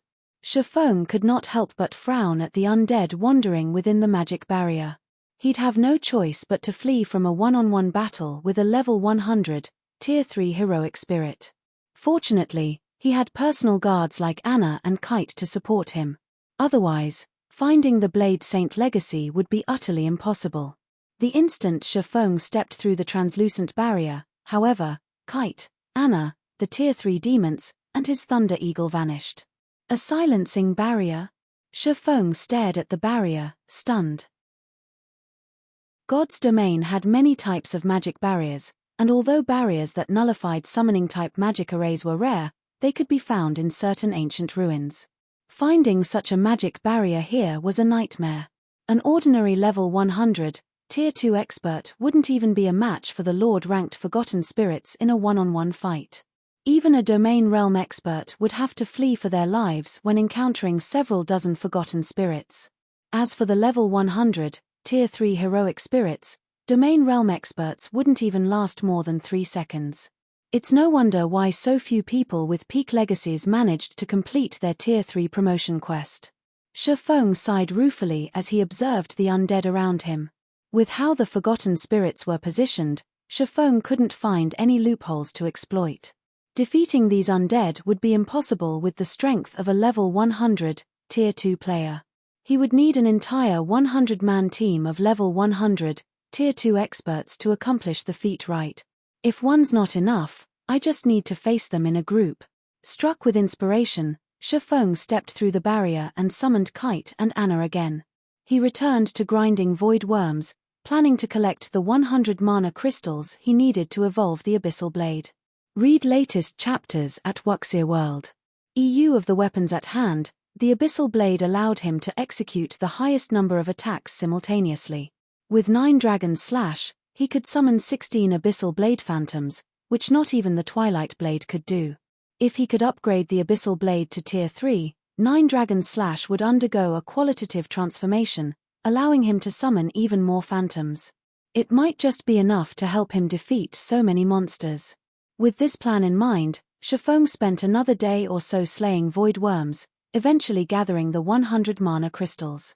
The instant Shifeng picked up the 100th mana crystal, the sound of a system notification reached his ears. System: 100 mana crystals detected. Conditions to evolve the Abyssal Blade met. Do you wish to evolve the Abyssal Blade? Retrieving the long-forgotten magic weapon from his bag, Shifeng took a deep breath and declared, "Evolve." You're tuning in to the Celestial War YouTube channel. Don't forget to subscribe and join us on this journey to catch the most captivating stories,